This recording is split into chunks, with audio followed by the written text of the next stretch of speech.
The Orphan, The Storm, and The Billionaire. A love unforeseen, hit that like button, subscribe to our channel, and join our community of heartfelt story lovers. You won't want to miss a single moment of this incredible tale. Hello, my dearest listeners. Welcome to another story that will deeply move your hearts. Today, I'm going to tell you a tale about a young, innocent woman, barely 21, who on a stormy night found something that would change her life forever. Something that would make her discover a love so powerful, she didn't even know it existed within her. You're about to meet Amelia, a pure-hearted orphan who lived a simple life, until the day fate placed upon her the responsibility of saving an innocent life. And when a billionaire discovered what she had done, well, let's just say the tears he shed in that moment revealed a side of him no one had ever seen. But is such a love truly possible? Can a pure heart truly touch the soul of someone whose heart was closed off to the world? And what happens when the past comes back to claim its price?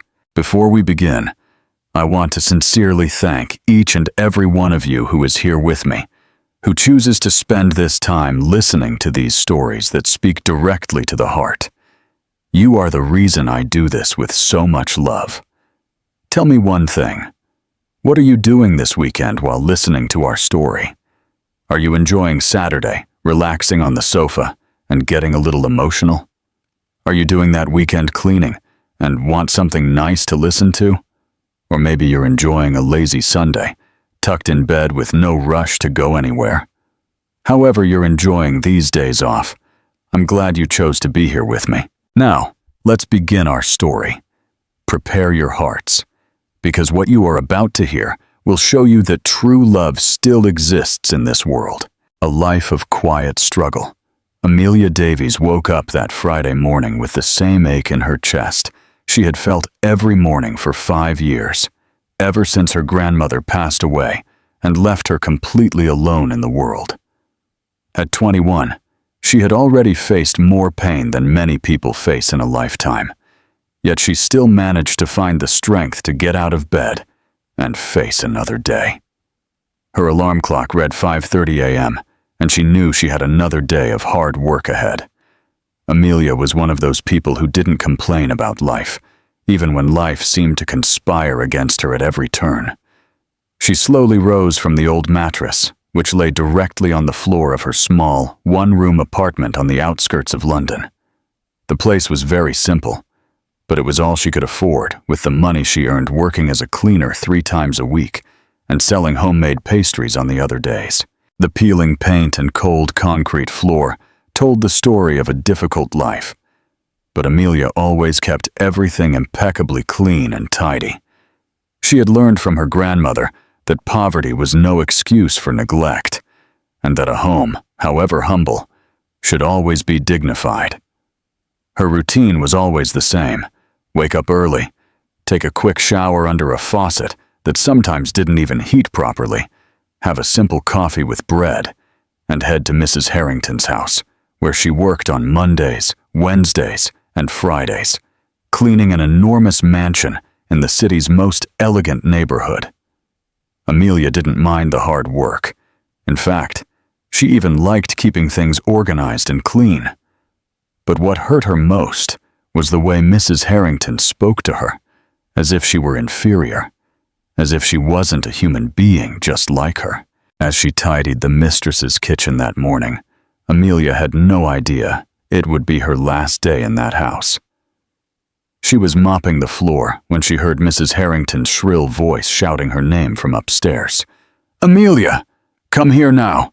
The young woman rushed upstairs, afraid she had done something wrong, and found her employer holding a pearl necklace in her hand, with a look of rage on her face she had never seen before. "Where did you put the other pearls from this necklace?" Mrs. Harrington demanded, her voice cold, cutting Amelia's heart like a knife. "I didn't touch anything, Mrs. Harrington. I only cleaned the dressing table as you asked," Amelia replied, her voice trembling, not understanding what was happening. The older woman looked at her with contempt and said something that shattered the young woman's heart. I should have known I couldn't trust a girl of your kind. You stole the missing pearls from this necklace, I'm sure of it." Amelia felt her world crumbling. Never in her life had she stolen even candy from a child, let alone someone's jewelry. "I didn't steal anything, Mrs. Harrington. I swear to God, I didn't take anything of yours," she said, with tears in her eyes. But her employer had already decided she was guilty. "It's no use lying. You're fired, and I'm not paying you for today. I'm still merciful enough not to call the police." Amelia gathered her few belongings and left that house with a broken heart. Not for the loss of the job, but for being accused of something so terrible. The walk home seemed longer than ever. Amelia walked through the crowded streets, but felt completely invisible, like a ghost wandering the world. She had always been a very religious girl. Her grandmother had taught her to trust in God, even in the most difficult times. But that day, it was hard to understand why bad things happened to good people. When she got home, she threw herself on the bed and cried as she hadn't cried in a long time, not just for the injustice she had suffered, but for feeling so alone in the world. Amelia had lost her parents when she was just 16, in a car accident that changed her entire life overnight.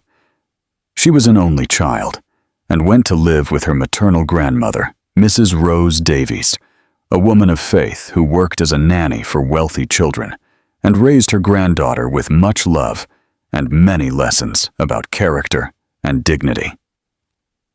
Her grandmother always said that true beauty came from within, that the most important thing in life was to have a pure heart, and that God had special plans for good people.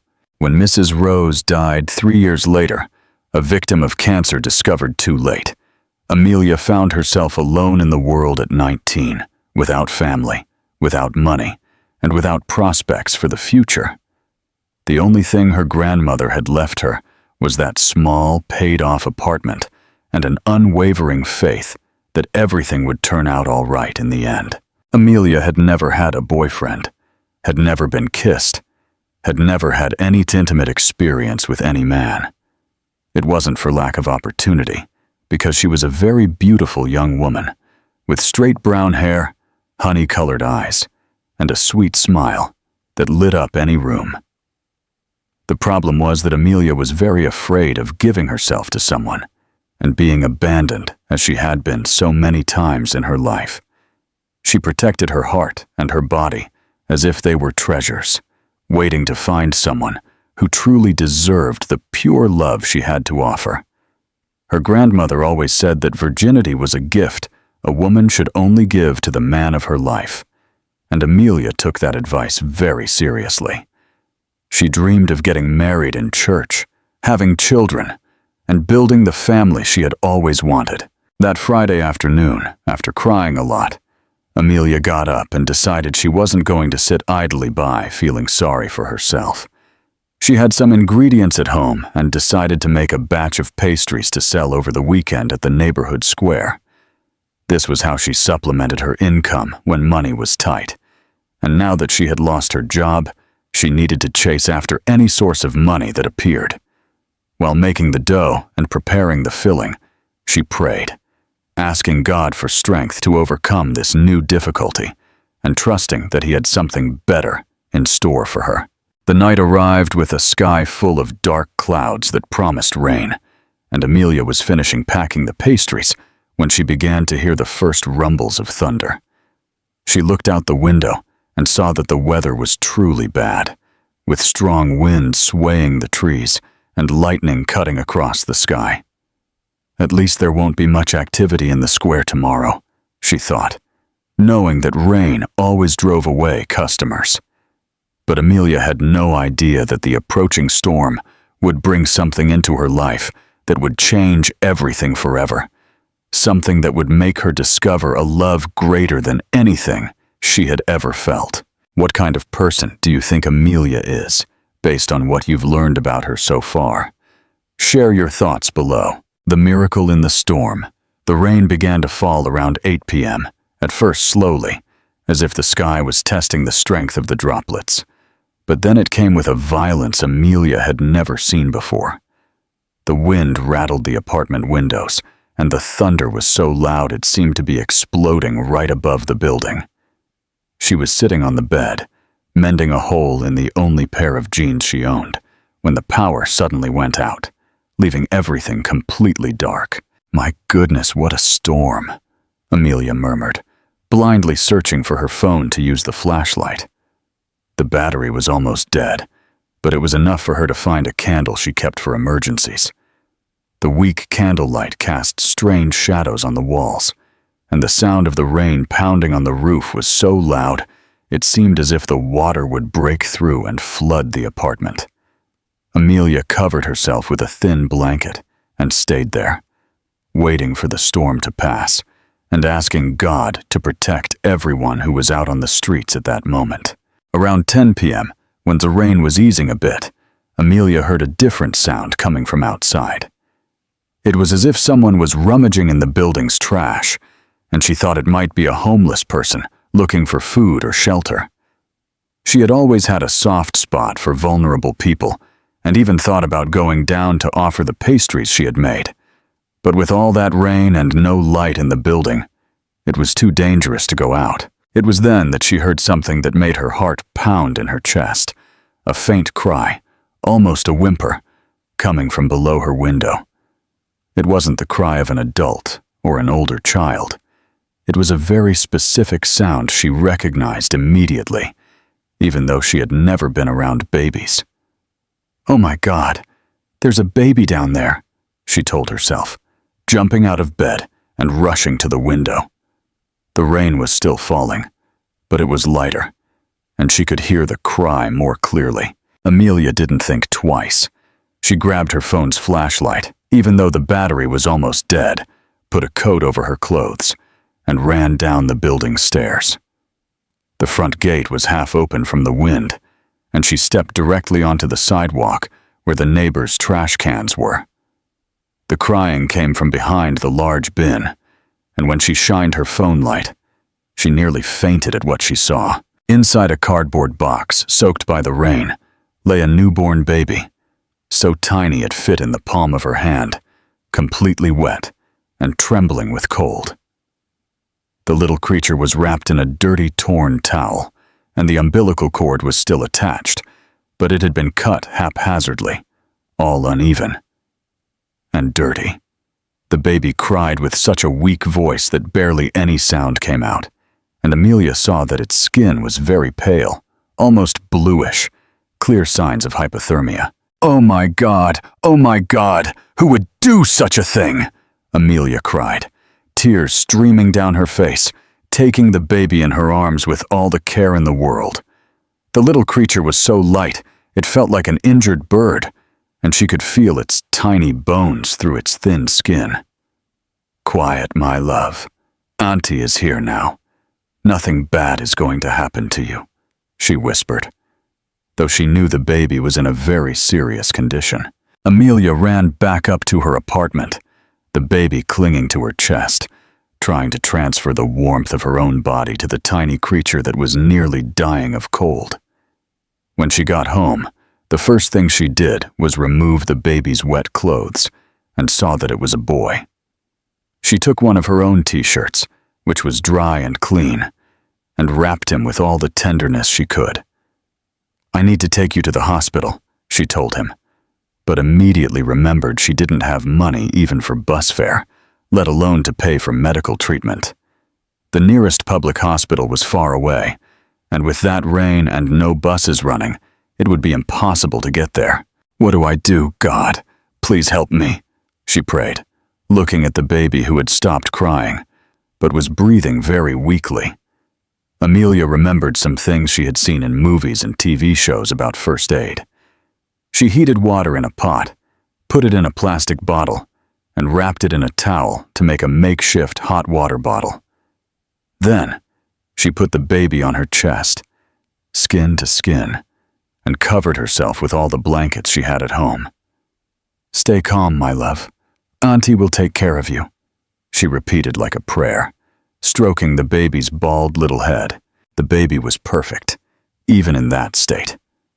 He had tiny fingers, transparent nails, and when he opened his eyes, Amelia saw they were very light, almost blue. "You're an angel, you know. An angel God sent me," she told him, feeling an immediate connection with this tiny creature who had come into her life so unexpectedly. Throughout the night, Amelia didn't close her eyes. She stayed awake, monitoring the baby's breathing, checking if he was getting warmer, cleaning the umbilical cord with warm water, and doing everything she could to keep him alive. Around 5 a.m., when the day was beginning to lighten, the baby started to cry again. But this time, it was a stronger cry, more like that of a healthy child. "Oh my God, you're hungry, aren't you, my love?" Amelia said, realizing that the baby was making mouth movements, as if searching for something to nurse. She knew that newborns needed to feed every few hours, but she had no milk or formula at home. "What am I going to do? How am I going to feed you?" It was then that something happened that Amelia would never be able to fully explain for the rest of her life. She was holding the baby, and he was crying from hunger, when she felt a strange sensation in her chest, as if her body was responding to the child's cry. Without fully understanding what was happening, she opened her blouse and put the baby to her breast, more out of instinct than any knowledge she had. To her surprise, after a few minutes, the baby began to nurse. Amelia couldn't believe what was happening, because she was a virgin, had never been pregnant, had never had children. But there she was, breastfeeding a baby as if she were the most natural mother in the world. "This can only be a miracle," she whispered, tears of emotion streaming down her face. The baby nursed for about 15 minutes, and then fell asleep in her arms, breathing peacefully, his face rosy, very different from the deathly pallor he had when she found him. Amelia gazed at the sleeping little creature and felt an explosion of love in her heart she had never felt before. It was as if her maternal instinct had awakened all at once, as if she had been born to be the mother of this baby. "I don't know who you are, my prince, or who abandoned you like this, but as long as I live, you will not suffer need. I will take care of you as if you were my own son," she promised him, kissing his forehead with infinite tenderness. At that moment, Amelia had no idea she was making a promise that would completely change the course of her life, and that this baby who had arrived on a stormy night would be the key to a love she couldn't even imagine could exist. Can you believe this miracle? How do you think Amelia's life will change now with this baby? Let me know your thoughts in the comments. A mother's unconditional love. The next 3 months were the most intense and transformative of Amelia's life. She named the baby Adrian because she believed he had been sent by God as an angel to change her life. The child grew healthy and strong in her arms, and with each passing day, the love between the two became deeper and truer. Amelia had become a mother overnight, and it seemed she had been born for it. The miracle of lactation continued to happen every day.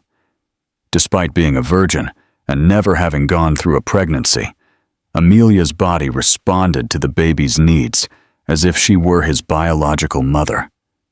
She researched online and discovered that there were rare cases of women who managed to breastfeed due to hormonal stimulation caused by contact with the baby. But for her, it was much more than science. It was a clear sign that God had brought her and Adrian together for a special purpose. Their routine was intense, but full of joy. Adrian woke up every 3 hours to feed, and Amelia never complained about losing sleep, because every moment with him was a gift. She talked to the baby all the time, told him stories, sang lullabies her grandmother used to sing to her, and Adrian always paid attention with those clear little eyes that seemed to understand every word. "You're my prince. Did you know that, Adrian? You came into Mommy's life as a gift from heaven," she would tell him as she changed his diaper or gave him a bath in the small basin she had bought. Adrian always smiled when he heard her voice, and Amelia was sure he knew she wasn't his birth mother, but she was his mother by heart, which was much more important. Money was a constant problem. Amelia had sold almost all her belongings to buy diapers, creams, clothes, and the other items Adrian needed. She sold the only ring she had inherited from her grandmother. She sold the small television. She even sold some furniture from the apartment. What mattered was that Adrian had everything a baby needed to grow up healthy and happy. During the day, when Adrian slept, Amelia used the time to make pastries that she sold in the neighborhood square. She carried the baby in her arms or in a fabric carrier she had made, and customers always melted seeing the two of them together. "What a beautiful baby. He looks so much like you," people commented, and Amelia smiled without correcting them, because in her heart, Adrian truly was her son. "Mrs. Davies, what a beautiful little boy. He's just like you when he smiles," said Mrs. Carroll, a customer who always bought croquettes and fritters. "Thank you, Mrs. Carroll. He is the joy of my life," Amelia replied, feeling her chest fill with maternal pride. Adrian was always clean, fragrant, and well-dressed, even if his clothes were simple. Amelia made sure he was always impeccable. The neighbors in the building had divided opinions about Amelia's situation. Some, like Mirzalan, who lived on the second floor, helped when they could, bringing clothes their grandchildren had outgrown or offering to stay with Adrian when Amelia needed to go out. "This girl is an angel, raising this baby alone and with so much love," Mrs. Allen always commented. But other neighbors whispered in corners, inventing stories about who Adrian's father might be. "This girl always seemed like a saint, but look, she appeared with a baby out of nowhere," grumbled Mrs. Yvonne, who liked to gossip about other people's lives. "She must have gotten pregnant in secret, and now she wants to play the poor victim." Amelia heard the malicious comments, but she didn't care. What people thought didn't change the love she felt for Adrian. The baby grew quickly and healthily. At 1 month old, he already followed objects with his gaze and smiled when he saw Amelia approach. At 2 months, he started making sweet sounds, as if trying to converse with her. And when he turned 3 months old, Adrian could already hold his head up and laughed heartily when Amelia tickled him or played peekaboo with him. "You're growing so fast, my love. Soon you'll be crawling around and giving Mommy a lot of work," Amelia would tell him, watching Adrian play with a rattle he had received from Mrs. Allen. The child was a happy and healthy baby, always smiling and rarely crying. It seemed he knew he had found a mother who loved him more than anything in the world. Amelia had developed a care routine that worked perfectly. She woke up early, bathed Adrian, breastfed him, put him to sleep, and then made pastries. In the afternoon, when Adrian woke up, she played with him, gave him another bath if necessary, and then went to the square to sell the snacks with the baby in her arms. People always stopped to chat and admire Adrian, and many bought pastries just to stay longer near the baby. "This child is going to be a charmer when he grows up, isn't he, Amelia? Look at those light eyes, that little smile," commented Mr. Thomas, who worked as a doorman in a nearby building and always bought pastries from her. "I hope he becomes a good man, Mr. Thomas. That's what matters most," Amelia replied, always thinking about Adrian's future and how she would raise him to be a person of integrity. At night, after Adrian had fed and was sleeping peacefully, Amelia would gaze at him in the makeshift crib she had made with a drawer lined with soft blankets. She used those moments to talk to God, thanking him for having received such a wonderful son and asking for wisdom to raise him in the best possible way. "Thank you, my God, for putting Adrian in my life. I don't know what I did to deserve such a special gift, but I promise I will take care of him with all the love I have in my heart," she prayed every night, kissing the forehead of the baby who slept like an angel. Amelia never tired of admiring every detail of Adrian. The tiny hands that gripped her finger, the chubby feet she kissed all the time, the sweet baby smell he had after his bath. She knew every birthmark, every crease, every expression he made. Adrian was completely hers, and she was completely his. But Amelia had no idea that somewhere else in the city, a desperate man was looking for Adrian, moving heaven and earth to find the son who had been stolen from him, and that very soon, the perfect world she had built with Adrian would be shaken by a truth that would change everything forever. Do you think Amelia will ever have to give Adrian up? What do you think the billionaire will do when he finds them? Share your theories in the comments. The billionaire's desperate search. Nathan Blackwood hadn't slept well for 3 months. The man who had once been considered one of London's most successful businessmen, owner of one of the country's largest construction companies, now spent his days and nights in a desperate search for the son, who had disappeared from his life as if he had never existed. At 35, Nathan had achieved everything a man could dream of in material terms, but he discovered that none of that mattered when you lose the most important person in your life. Nathan's marriage to Stella had been a mistake from the beginning, but he only realized it too late. They met at an architecture school graduation party where she was studying, and at the time, it seemed they had everything in common.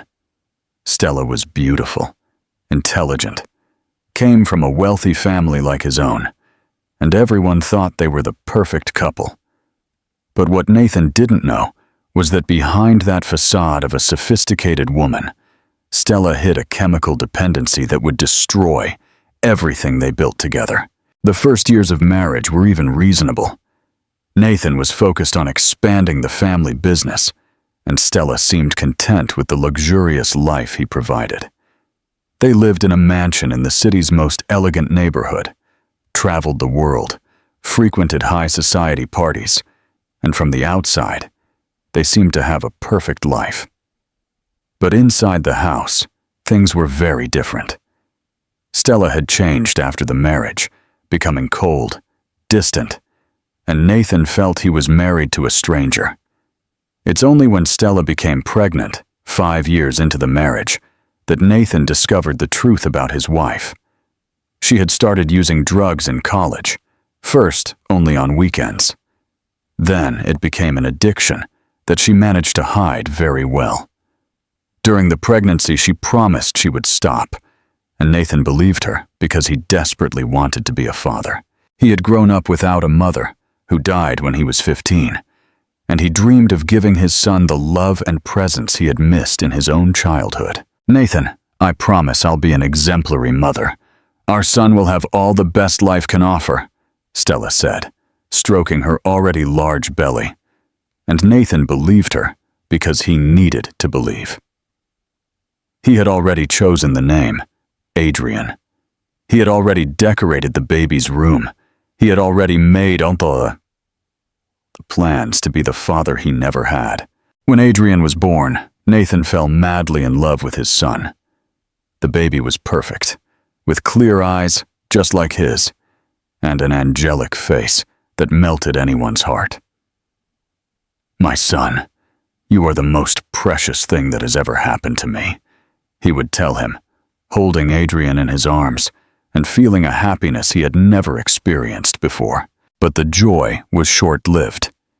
In the first few days after giving birth, Stella was strange, nervous, and Nathan thought it might be the baby blues that many women experience. He hired the best nannies, the best doctors, did everything to ensure Stella and Adrian had the best possible care. But one morning, when Adrian was just 2 days old, Nathan woke up and found the house empty. Stella had fled, taking the baby, and left only a note. "I can't keep living this lie. Don't look for me." The despair Nathan felt at that moment was something he couldn't explain to anyone. It was as if a piece of his soul had been ripped out. "My son, where is my son?" he cried through the empty house, calling all of Stella's acquaintances, her family, anyone who might have any information. But no one knew anything, or if they did, they wouldn't talk. Nathan hired the best private detectives in the country, placed ads in newspapers, offered a £1 million reward for anyone who brought information about Adrian's whereabouts. He used all the resources he had, all his contacts, all the influence he possessed. But it was as if Stella and the baby had vanished from the face of the earth. "Mr. Blackwood, we found some leads on your ex-wife's whereabouts, but we always arrive a day late," explained Detective Robert, the private investigator he had hired. "She's hiding very well, and from what we've managed to discover, she's using heavy drugs. That makes the investigation very difficult, because that type of person acts unpredictably." Nights were the worst time for Nathan. He would stay awake in the room he had prepared for Adrian, looking at the empty crib, the clothes that were never worn, the toys that were never touched. "Where are you, my son? Dad is looking for you. Don't give up on me," he would talk to himself, tears streaming down the face of a man who had learned since childhood that men don't cry. Work had become a torture. Nathan tried to concentrate on meetings, on important company decisions, but his mind was always on Adrian. He had lost 33 pounds, couldn't eat properly, couldn't concentrate on anything other than finding his son. The company employees were worried because they had never seen their boss in that state. "Nathan, you need to take care of your health. Adrian needs a strong father when you reunite." Marina, the secretary who had worked with him for over 10 years and had witnessed all his anguish, would tell him. "I know, Marina, but it's stronger than me.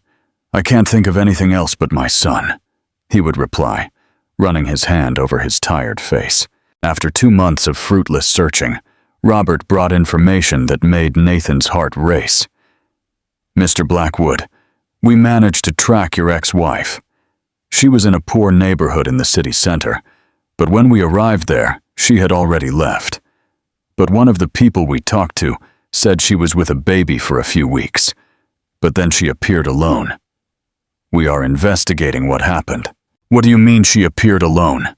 Where is my son?" Nathan asked desperately, grabbing the detective's arm. "We don't know yet, Mr. Blackwood, but we're following all leads.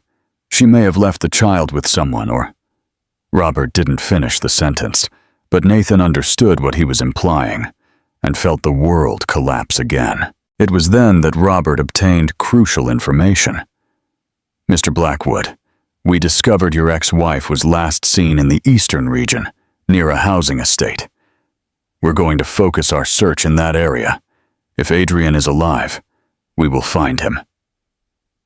Nathan felt a mixture of hope and terror, because he didn't know what condition he would find his son in, or if he would find him at all.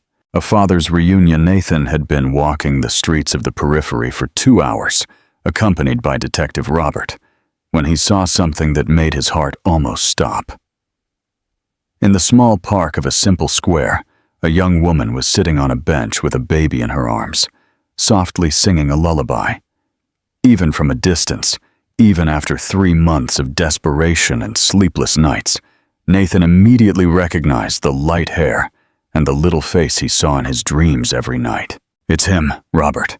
It's my son," Nathan said, his voice choked with emotion, grabbing the detective's arm. "Are you sure, Mr. Blackwood? The distance might be deceiving," Robert replied. But Nathan was already walking towards the bench, his heart pounding so hard it felt like it would burst from his chest. He knew every detail of his son, every birthmark, every expression, and had no doubt that this was Adrian. Amelia was enjoying the sunny afternoon by taking Adrian to the small park. The child was already 3 months old and loved being outdoors, watching the trees and listening to the birds. She was singing "Twinkle, Twinkle, Little Star" when she saw a man approaching, dressed in an expensive suit that completely contrasted with the simple surroundings. The man was tall, had dark hair, and light eyes, just like Adrian's, and walked with the expression of someone who had seen a ghost. "Excuse me," Nathan said when he reached the bench, trying to control the emotion in his voice. "May I speak with you for a moment?" Amelia looked at him strangely, instinctively pressing Adrian closer to her chest. There was something in the way this man looked at the baby that put her on alert. "What do you want to talk about?" she asked, already thinking about getting up and leaving. "It's about that baby in your arms," Nathan said, feeling his voice tremble. "I need to know how he came to be with you." Amelia felt her blood run cold. It was the question she had always feared hearing, but knew that one day someone would ask her. "Why do you want to know? Who are you?" she asked, getting up from the bench and taking a few steps back. "My name is Nathan Blackwood, and I have reason to believe that baby is my son, Adrian, who was kidnapped from my home 3 months ago," he said, pulling a photo from his phone and showing it to Amelia. It was a photo of a newborn who was identical to Adrian, without a doubt. Amelia looked at the photo and then at Adrian, and although she wanted to deny it, she couldn't ignore the resemblance. "This can't be happening," Amelia murmured, feeling her legs weaken. "I found him abandoned in the trash, almost dead. I've taken care of him for 3 months, as if he were my son." "He is my son," he said with tears in his eyes, kissing Adrian's forehead, and the baby began to cry, as if feeling the tension of the moment. Nathan saw the desperation in the young woman's voice and felt his heart break. He could see that she truly loved Adrian, that she had cared for him with love and dedication. The baby was clearly healthy, well cared for, and it was obvious that he had been treated like a prince. "I don't want to take him away from you," Nathan said, his voice breaking. "I just want to understand what happened. Can you tell me how you found him?" Amelia was trembling, but something in the man's voice made her believe he wouldn't harm her or Adrian. Between sobs, she told the whole story. The stormy night, the baby in the trash, the terrible state he was in, how she cared for him, and managed to breastfeed him even though she was a virgin. "I saved his life," she finished, looking at Nathan with a mixture of defiance and plea. "If I hadn't found him that night, he would have died." Nathan listened to every word, his heart shattered into pieces. His ex-wife had not only abandoned Adrian, she had literally thrown the baby in the trash to die. And this young woman, whom he didn't even know, had saved his son's life and cared for him lovingly for 3 months. "What's your name?" he asked, wiping away the tears that streamed uncontrollably down his face. "Amelia Davies," she replied, still holding Adrian firmly. "And you may be his biological father, but I am his mother by heart. I was the one who stayed up with him at dawn. I was the one who cared for him when he was sick. I was the one who taught him to smile. You can't just show up and take my son away from me," she said with a courage she didn't know she had. "I don't want to take him away from you, Amelia," Nathan said. And for the first time since he had lost Adrian, he felt a glimmer of hope in his heart. "You saved my son. You did what I couldn't do, which was to protect him. You are an angel God put in his life." He paused, looking at Adrian, who had stopped crying and was looking at him with curiosity. "Can we talk, go somewhere more private?" Amelia hesitated, but something about this man made her trust him. Perhaps it was the affectionate way he looked at Adrian, or the sincere tears he couldn't hide. "We can go to my apartment," she finally said. "But I'm not separating from him. No matter what you say, Adrian stays with me." The walk to Amelia's apartment was silent, with Adrian sleeping peacefully in her arms, oblivious to the drama unfolding around him. Nathan walked beside her, observing every movement of the young woman, seeing how she protected the baby, how she talked softly to him, how she was certain of every need he had. It was obvious that she had become Adrian's mother in every sense. When they arrived at the small apartment, Nathan was shocked by the simplicity of the place, but also by the cleanliness and care with which everything was organized. There was a special corner for Adrian, with a makeshift crib, clean and ironed clothes, simple but clean toys. "How did you do all this with what money?" he asked, knowing that this young woman clearly had no resources. "I sold everything I had to take care of him," Amelia replied proudly. "I sold my grandmother's ring, the television. I even sold some furniture. Adrian never lacked anything with me." Nathan looked around again and realized that there was really almost nothing in the apartment besides the essentials for the baby. This young woman had sacrificed everything for Adrian. "Amelia," Nathan said, kneeling on the floor in front of her, who was sitting on the bed with Adrian in her arms. I beg you, don't take my son away from me. I know you owe me nothing. I know you saved him when I failed. But please, let me be part of his life. Let me take care of both of you." And it was at that moment, seeing a billionaire on his knees begging for something he couldn't buy with money, that Amelia understood that her life was never going to be the same again. What do you think Nathan will propose to Amelia? Will she agree to share Adrian with him? What do you think is the right thing to do? Share your thoughts in the comments. A proposal. A past revealed. Nathan remained kneeling on the floor for a few minutes, tears streaming down his face, while Amelia watched him in silence. She had never seen a man cry like that, with so much despair, and at the same time, so much hope. Adrian was awake in her arms, looking at Nathan with those clear, curious eyes, as if he were trying to understand who this man was, who made his adoptive mother tense. "Please get up," Amelia finally said, extending her hand to help him. "You don't need to kneel before me. I understand that you are his father, and that you must be suffering a lot." Nathan stood up, took a handkerchief from his pocket and tried to compose himself, but it was hard to stop looking at Adrian, who was so big and more alert than when he had disappeared from his life. "I need to know more about you, Amelia," Nathan said, sitting in a simple chair she offered him. "It's not distrust, I need to understand how God put you in my son's life. Do you have family? How did you learn to take care of babies so well?" The affectionate way he spoke made Amelia relax a little and decide to tell her story. "I'm an orphan," she began, settling Adrian in her arms. "My parents died when I was 16, and I went to live with my grandmother.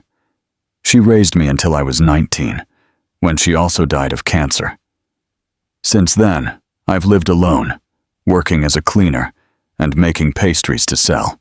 Nathan listened to every word attentively, impressed by the maturity of this young woman who had faced so many losses. "What was your grandmother's name?" Nathan asked. For some reason, he didn't quite understand himself. "Rose Davies. She worked as a nanny for wealthy children here in London. She always said she had cared for very important families," Amelia replied with affection in her voice. "My mother's name was Constance Davies, and she was also a nanny before she married my father." When Nathan heard the name Constance Davies, he felt as if he had been punched in the stomach. He turned pale, stood up from the chair, and began pacing the small apartment with the expression of someone who had seen a ghost. "It can't be," he murmured, running his hands through his hair. "It can't be a coincidence. What happened? Did you know my mother?" Amelia asked, feeling her heart race. She barely remembered her mother, who had died when she was very young, and she always wanted to know more about her. "Nathan, tell me what you know about my mother," she insisted, seeing that he was visibly agitated. Nathan stopped pacing and looked at Amelia with an expression of total disbelief. "Constance Davies was my nanny from the age of 8 to 15. She took care of me after my mother died, and she was the most important person in my childhood." The words came out slowly, as if he couldn't believe what he was saying. "She practically raised me. She was like a second mother to me."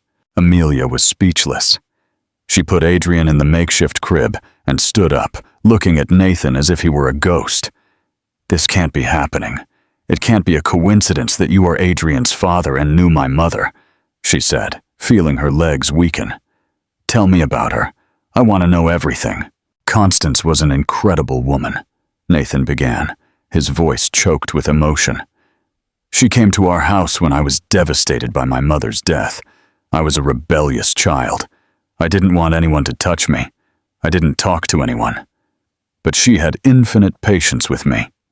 He paused, looking at Adrian, who had fallen asleep again. "She taught me to read. She told me stories. She made the most delicious pastries in the world. My grandmother always said my mother was special with children," Amelia said, sitting down again and wiping away the tears that began to flow. "She said my mother had a gift for caring for others, that she knew exactly what each child needed." Adrian stirred in the crib and made a little noise, and the two adults looked at him tenderly. "When I turned 15, my father decided I no longer needed a nanny," Nathan continued. "It was the saddest day of my adolescence. Constance cried. I cried. But my father said it was time for me to become a man." He looked at Amelia with a sad expression. She gave me a tight hug, told me she would always wish me the best, and left. I never saw her again. "She died when I was 5, Amelia explained. "My grandmother told me she always talked about a special child she had cared for, a rich child who had lost his mother and whom she loved as if he were her own son. She never told me his name, but she always said that one day he would be a very important man." She looked at Nathan in amazement. "It was you. She was talking about you." Nathan sat down again, this time closer to Amelia, and took her hands in his. "I searched for Constance for years. When I graduated, when I opened my company, when I got married, I always wanted to find her, to thank her for everything she did for me. I hired detectives. I searched everywhere, but I never managed to find her." His voice was broken with emotion. "And now I discover that her daughter saved my son." "God has strange plans, doesn't he?" Amelia said, feeling a connection with Nathan that went beyond the situation with Adrian. "My mother took care of you when you were a child, and now I'm taking care of your son. It's as if everything had been planned from the beginning." Adrian woke up and began to cry softly, and she automatically took him into her arms. "Can I hold him?" Nathan asked timidly, extending his arms. Amelia hesitated for a second, but then handed Adrian to him, and it was moving to see how the baby calmed down in his biological father's arms. "Hello, my son. Daddy wanted to see you so much," Nathan whispered, kissing Adrian's forehead. "You've grown so much. You're so handsome." "He's a very good boy," Amelia said, observing the interaction between father and son. "He hardly cries. He sleeps all night. He loves baths, and he's very intelligent. He already recognizes my voice from afar." She paused, seeing how Nathan looked at Adrian with pure love. "I know you are his father, and I know you have the right to keep him, but I can't imagine my life without Adrian. And I can't imagine taking Adrian away from you," Nathan replied, looking at her over the baby's head. "You are not just the person who saved my son. You are the daughter of the woman who saved me when I was a child. This can't be a coincidence, Amelia. This is destiny." Adrian was looking at the two adults, as if he understood that his life was being decided at that moment. "What are we going to do?" Amelia asked, feeling a mixture of fear and hope. "How are we going to resolve this situation?" Nathan looked at her, then at Adrian, and felt that he had found not only his son, but also the person who would complete the family he had always dreamed of having. Constance Davies' daughter had appeared in his life as a gift from destiny, and he was not going to let that opportunity slip away. What do you think Nathan will suggest to resolve this unique situation? Do you believe in destiny, like Nathan and Amelia? Share your thoughts below. A marriage of convenience, a love of destiny. Nathan spent the entire night awake, thinking about the conversation he had had with Amelia, and about the incredible discovery of the connection between them through Constance Davies. He had returned to the empty mansion with a heart divided between the joy of having found Adrian and the fear that a legal battle could further traumatize the child. The next morning, he called Amelia and asked her to meet again, because he had a proposal that could resolve everyone's situation. "I thought of a solution," Nathan said, as soon as he arrived at Amelia's apartment. She was bathing Adrian in a small basin, and the baby was smiling and splashing his hands in the water, completely comfortable. "But before I say anything, I want you to know that I completely respect the love you have for Adrian, and that I would never do anything to hurt either of you." Amelia finished bathing the baby, wrapped him in a soft towel, and put him on her lap before replying. "Tell me then. I'm listening," she said, trying to control the nervousness she felt whenever she thought about the possibility of losing Adrian. The night had also been difficult for her, full of nightmares where men in suits appeared to take her son away. "I want to propose a marriage," Nathan said at once, without beating around the bush. "A marriage between the two of us, so that Adrian can have a complete family with both a father and a mother." Amelia almost dropped Adrian from her lap. Such was her surprise. "You've gone crazy! We barely even know each other," she exclaimed, getting up from the bed and starting to pace the apartment. "I know it sounds crazy," Nathan said, trying to stay calm. "But think about it with me. Adrian needs stability. He needs to grow up in an environment where he knows his parents respect each other and work together for his well-being. I can offer financial security for both of you, and you can continue to be the mother he knows and loves." He paused, watching how she automatically rocked Adrian in her arms. "It would be a marriage of convenience, at least at first. A marriage of convenience, Nathan. I'm 21 years old, and I've never even had a serious boyfriend.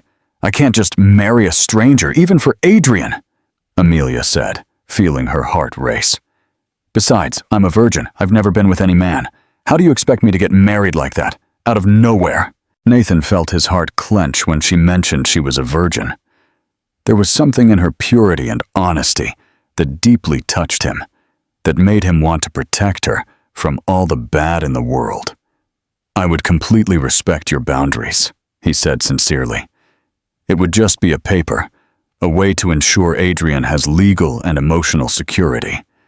We would live in the same house, but you would have your own space, your privacy." "And what would I gain from that?" Amelia asked, not out of greed, but because she needed to understand all aspects of the proposal. Adrian would have everything a child could dream of: education, health, opportunities, and you would never again have to worry about money. You could dedicate yourself entirely to caring for him, Nathan explained. Besides, you would be legally protected. No one could question your right to be Adrian's mother. Adrian began to cry softly, and Amelia automatically began to hum a song to calm him. Nathan observed the scene and felt a pang of emotion seeing how natural she was in the role of a mother. "You truly love Adrian. That's obvious," he said softly, "and I know he loves you too. It would be cruel to separate them now. But what if it goes wrong? What if we can't get along? What if you meet someone else and want to marry for real?" Amelia asked, full of doubts and fears. Adrian had calmed down and was looking at Nathan with those clear eyes, as if studying the father he didn't know. "We would put everything on paper," Nathan replied. "Your rights would be guaranteed, and Adrian's too. But I think we can make this work." "Why are you so sure?" she asked, curious to understand his confidence. "Because you are Constance Davies' daughter," Nathan said simply. "She taught me to recognize people of character, people you can trust. And I see her in you, in the way you care for Adrian, in the way you gave up everything for him." He approached her and delicately touched Adrian's little face. "Besides, Constance always said that God brings the right people together at the right time." Amelia felt tears in her eyes. There was something about Nathan's proposal that made sense, even if it was completely crazy. Adrian needed stability, and she knew that alone she would never be able to give him everything a child deserved. "And where would we live?" she asked, beginning to seriously consider the possibility. "In my house. It's a big mansion. You would have your own room. Adrian would have a beautiful room that I had already prepared for him," Nathan explained, feeling a glimmer of hope seeing that she was thinking about the proposal. "You could decorate it however you want. Making changes would be your house, too." He paused. "And you would never again have to worry if Adrian will have diapers, medicine, or anything he needs." "I need to think," Amelia finally said, looking at Adrian, who had fallen asleep in her arms. "This is a very important decision that will affect the rest of all our lives. I can't decide overnight." Nathan nodded, completely understanding her need to reflect. "Of course you're right. But while you think, will you let me take care of both of you?" he asked. "I can send someone to bring diapers, food, anything you need. You shouldn't be worried about money right now." Amelia looked around the almost empty apartment and felt gratitude for the offer, but also wounded pride. "I've always managed to take care of Adrian alone," she said with dignity. "It may not be luxurious, but he never lacked anything with me." Nathan saw that he had touched a raw nerve and quickly corrected himself. "I know, and I greatly admire your strength and determination. I just want to help because you two are important to me now." Amelia spent the rest of the day thinking about Nathan's proposal. On one hand, the idea of marrying a stranger terrified her. On the other hand, she knew that Adrian deserved to have his father in his life, and that alone she would never be able to give him the opportunities Nathan could offer. When Adrian woke up from his afternoon nap and smiled at her with that toothless grin that melted her heart, she knew what her answer was. "I accept," she said, when Nathan called at the end of the afternoon. "But with one condition. If at any point this isn't working for Adrian, for his emotional well-being, we revisit the agreement." On the other end of the line, Nathan felt a mixture of relief and nervousness, because he knew he was about to start a new life with a woman he barely knew, but whom he already deeply respected. A new family begins. The move to Nathan's mansion was like entering a completely different world for Amelia. The house was 10 times larger than any place she had ever lived, with enormous rooms, bathrooms that looked like spas, and a kitchen bigger than her entire apartment. Nathan made a point of showing her Adrian's room, which he had decorated with so much care before the baby was born, and Amelia almost cried seeing that perfect environment prepared by a father who loved his son, even before truly knowing him. "This is the room I prepared for him," Nathan said, opening the door to a room painted in soft shades of blue and white, with a beautiful wooden crib, a comfortable armchair for feeding, and shelves full of children's books and educational toys. "You can change anything you want. Just say the word." Adrian was sleeping in Amelia's arms, but when she put him in the new crib, he settled into the soft sheets as if he had always slept there. "It's perfect," Amelia said, running her hand along the side of the crib and imagining all the nights Adrian would spend there growing up. "Did you do all this yourself?" Nathan nodded, a little embarrassed. "I spent hours here, when Stella was pregnant, imagining what it would be like when Adrian was born. I never thought he'd arrive here the way he did, but the important thing is that he arrived." The civil marriage took place a week later, in a simple ceremony at the registry office, with only 2 witnesses Nathan called from the office. Amelia wore a simple white dress she had bought herself, and Nathan an elegant dark suit. When the judge asked if she accepted Nathan as her husband, Amelia looked at Adrian, who was sleeping in his stroller nearby, and replied, "I do," thinking about her son's future, not the romance that didn't exist between them. The first few days of living together were strange and full of adjustments. Amelia woke up at dawn when Adrian cried, and Nathan always appeared at the bedroom door minutes later, asking if she needed anything. "You don't need to wake up every time," she told him, a little embarrassed to be breastfeeding in front of him. "I want to help. I lost the first 3 months of my son's life. I don't want to lose anything else," he replied, sitting in a chair and staying there, just observing the beautiful connection between her and Adrian. Nathan had hired a housekeeper to take care of the house and a cook to prepare meals, but Amelia insisted on personally taking care of everything related to Adrian. She prepared his bottles when he started complimentary feeding, washed his clothes, bathed him, changed his diapers. "You can relax a little, Amelia. There are people here to help," Nathan said, but she shook her head. "I like taking care of him.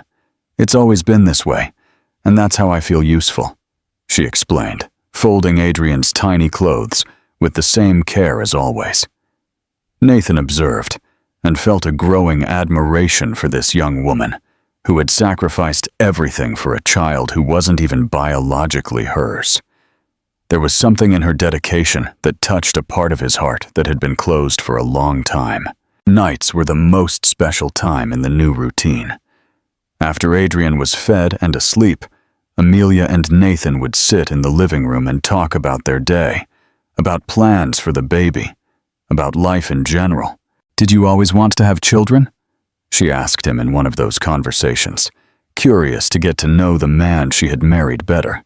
"Always, especially after I lost my mother. I wanted to build the family I didn't have the opportunity to complete," he replied. "And you? Did you always dream of being a mother?" Nathan asked in turn. "Yes, but I imagined it would be different, that I would fall in love, have a boyfriend, get married in church, get pregnant, the whole package," Amelia said with a sad smile. "But when I found Adrian, I discovered that being a mother isn't about how the child comes to you. It's about the love you feel for him."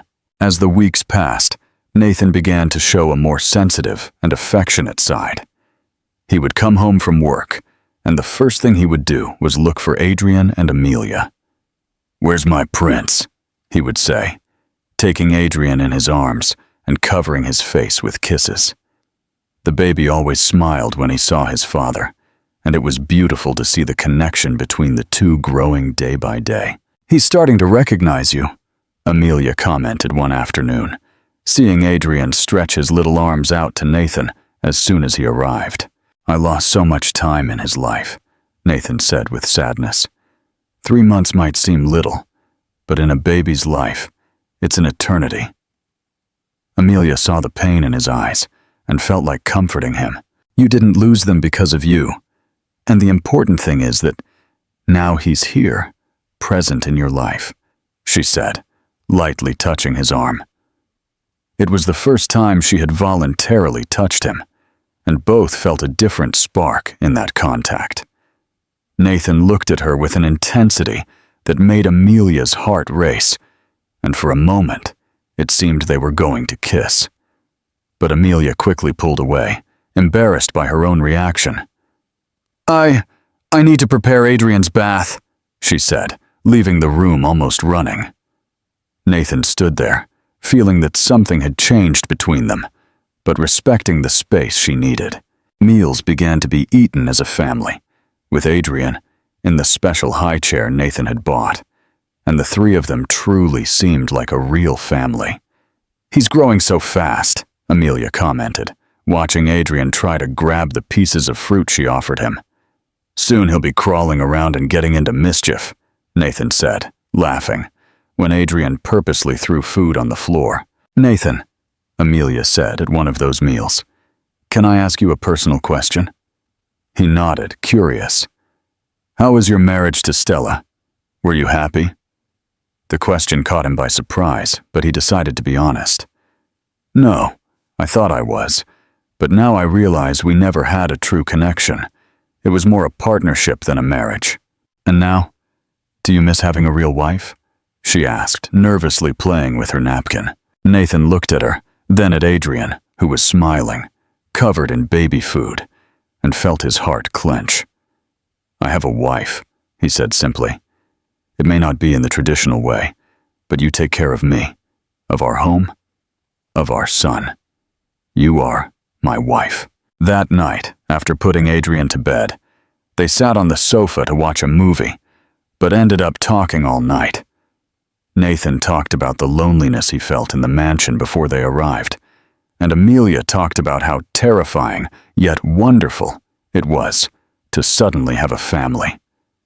When she started to feel sleepy, she unconsciously rested her head on his shoulder, and Nathan didn't have the heart to wake her. He stayed there all night, with Amelia sleeping in his arms, thinking about how this pure and brave young woman had completely changed his life in such a short time. And for the first time since he met Stella, Nathan allowed himself to dream of the possibility of true love, of a real family, of the happiness that had always seemed unattainable. This arranged marriage is becoming something more, isn't it? What do you think will happen next to this blossoming family? Leave your thoughts in the comments. A battle for love and family. The peace of the newly formed family was interrupted one Sunday morning when the mansion's doorbell rang insistently at 8 a.m. Nathan went downstairs to answer, imagining it would be a delivery, but found his younger brother, Daniel, accompanied by his wife, Clara, both with expressions of someone who had come to demand explanations. "We need to talk, Nathan," Daniel said, without even a proper greeting. "About this charade you're pulling." "What charade?" Nathan asked, already knowing the conversation wouldn't be pleasant. Daniel and Clara entered the living room uninvited, looking around as if searching for evidence of a crime. "This story about marrying some commoner from the slums and giving her the family name," Clara said with disdain. "Everyone is talking, Nathan. You're making our family a laughingstock." Amelia was coming down the stairs with Adrian in her arms when she heard the agitated voices coming from the living room. She stopped halfway down the staircase, holding Adrian tighter, and listened to every poisonous word coming from these people. "She is my wife and my son's mother," Nathan said firmly, "and they deserve the same respect as you do." "Mother of your son? Nathan, for God's sake, wake up!" Daniel exclaimed. "That girl appeared out of nowhere with Adrian. She invented that story about finding him in the trash. And you believed her? She was probably involved with whoever kidnapped the child from the beginning." Daniel's words were like a slap to Amelia, who felt her heart race with indignation. "You don't know what you're talking about," Nathan said, starting to lose his patience. "Amelia saved Adrian's life. If it weren't for her, I would never have found my son." Clara gave a malicious little laugh and said, "Saved or kidnapped?" Then she regretted it. "Nathan, you're being fooled by a gold digger who saw a golden opportunity." Amelia couldn't stay silent any longer. She walked down the rest of the stairs and entered the living room, with Adrian in her arms and her chin held high with dignity. "I may not be rich like you, but I have never in my life done anything dishonest," she said, looking directly at Clara. "And if you want to know the truth about how I found Adrian, I can tell it in full detail." "Oh, how convenient. The gold digger decided to show up," Clara said sarcastically. "Spare me that Cinderella story, dear. Everyone knows you got very lucky and seized this opportunity with tooth and nail." Adrian began to cry in Amelia's arms, as if feeling the tension in the atmosphere, and she automatically began to rock him to calm him down. "Enough!" Nathan shouted, placing himself between his family and Amelia. "You came to my house to disrespect my wife and scare my son. I will not tolerate this." Daniel looked at his brother with disappointment and said, "Nathan, you're blind. That woman has somehow bewitched you, but everyone can see she's an opportunist." "The only thing you can see is prejudice," Amelia said, finding a courage she didn't know she had. "You look at me and only see a poor girl who doesn't deserve to be here. But I love Adrian more than any of you will ever love anyone in your lives." Her words came out with such sincerity that even Clara was speechless for a moment. "Love? What kind of love appears overnight?" Daniel insisted.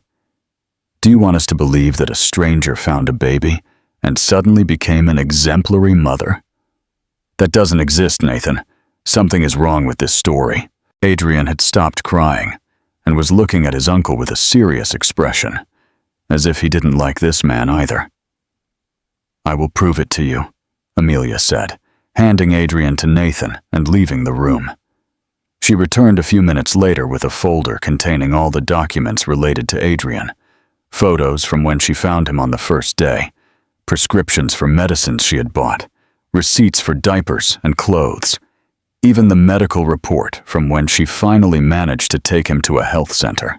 Look at these photos, she said, spreading the images on the coffee table. This is Adrian on the first day, almost dead from cold and malnutrition.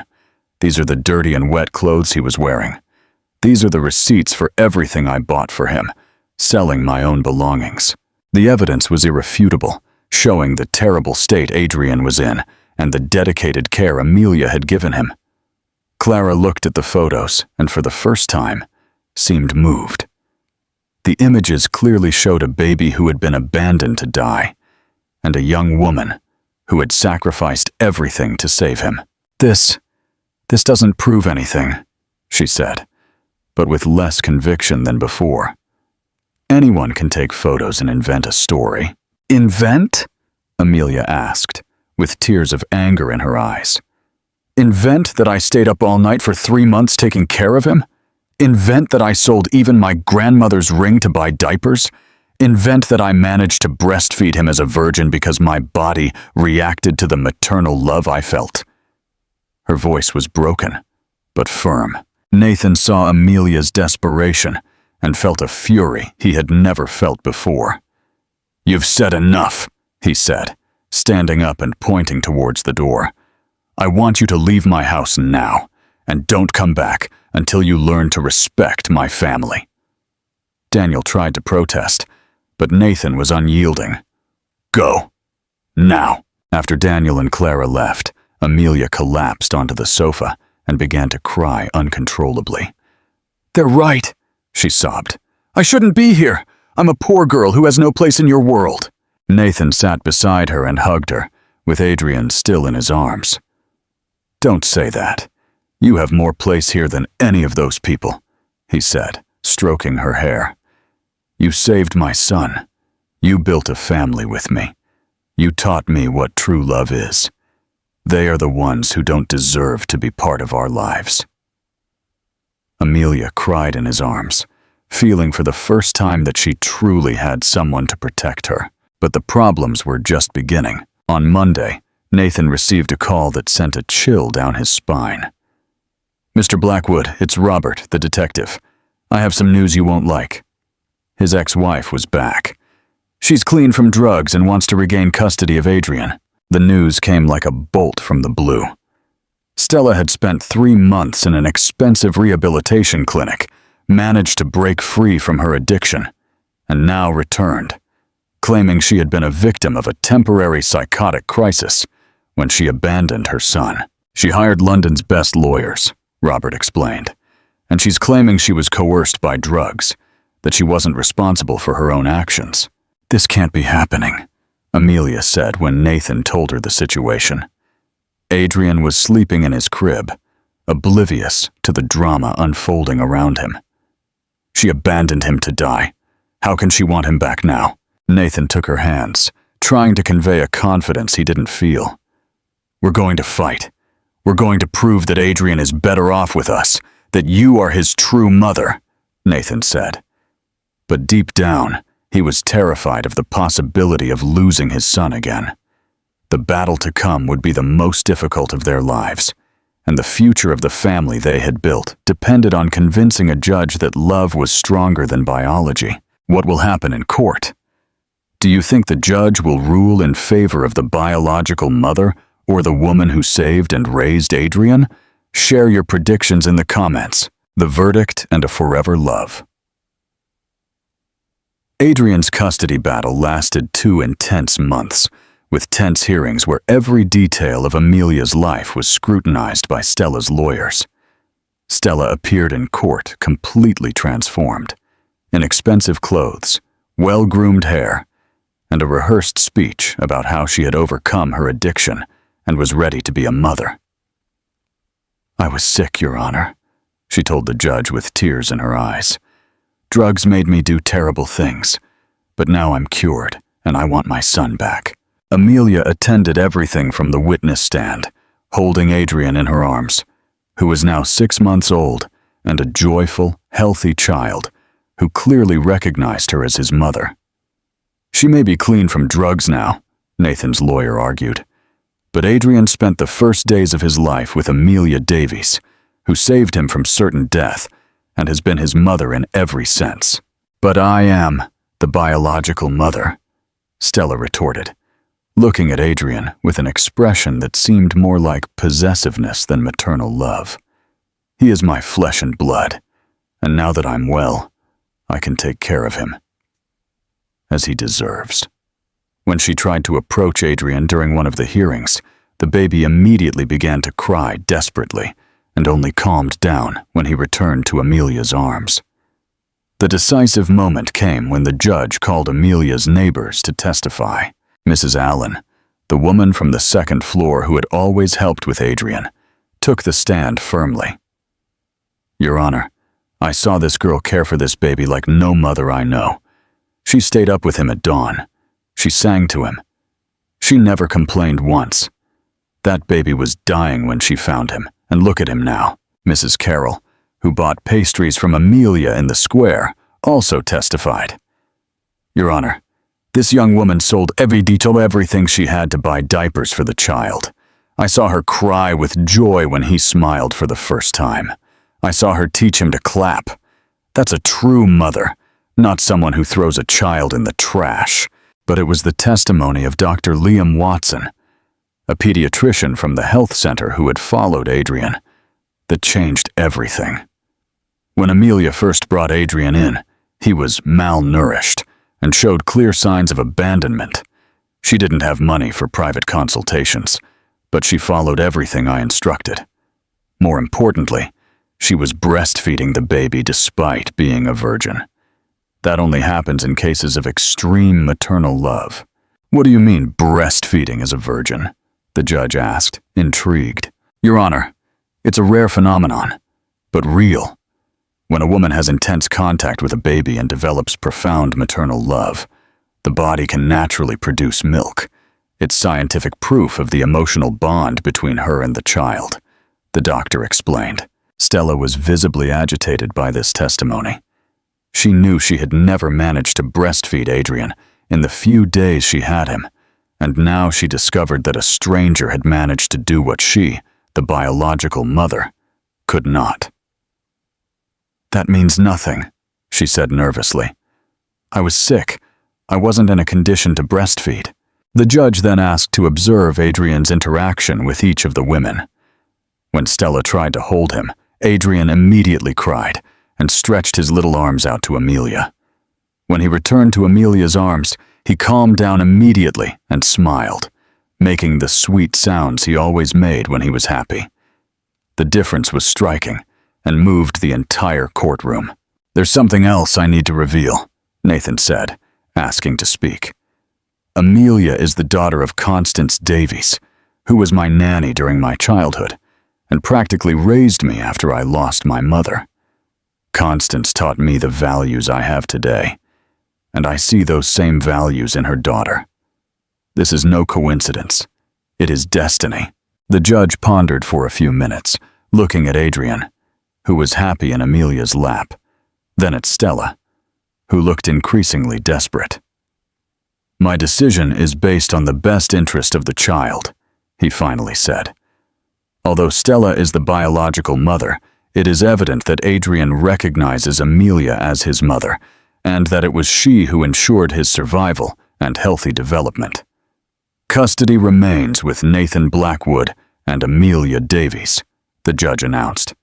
"Stella will have the right to supervised visits, but Adrian will remain with the family that raised him and where he clearly feels safe and loved."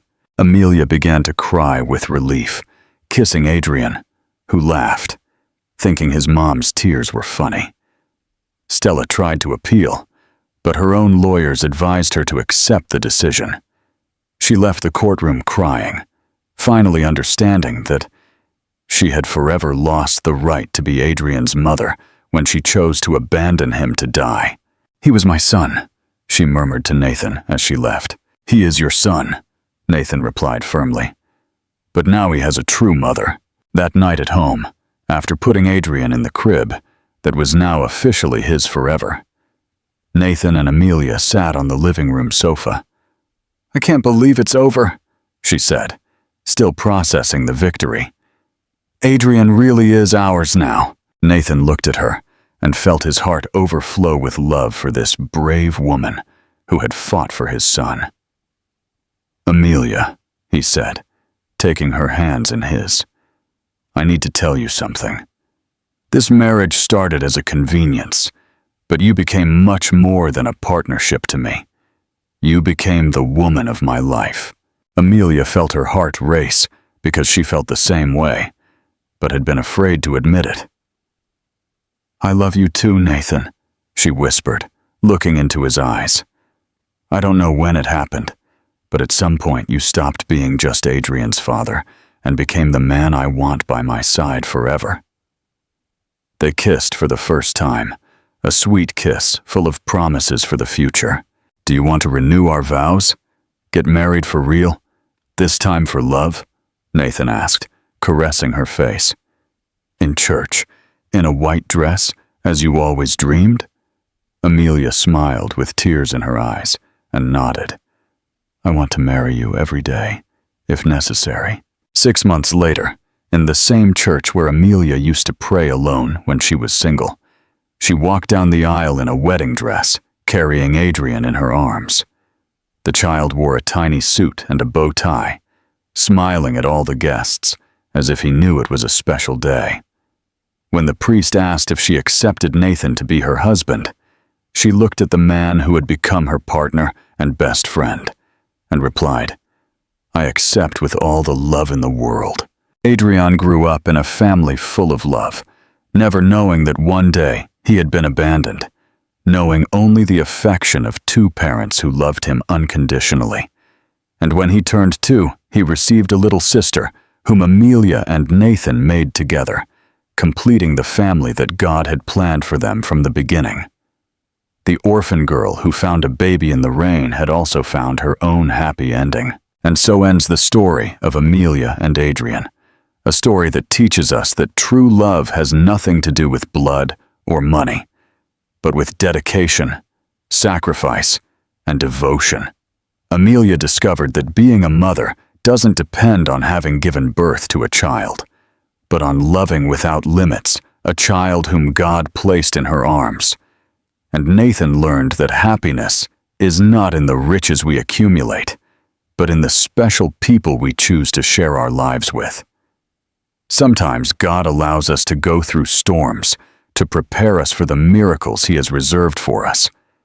The rain that brought Adrian into Amelia's life was actually a blessing in disguise, and the love that was born between the three became the foundation of a family blessed by God. If this story touched your heart, leave a like below, subscribe to the channel, and activate the bell so you don't miss any of our stories. Tell me in the comments, what was the moment that moved you the most in this story? I'm curious to know which part touched your heart the deepest.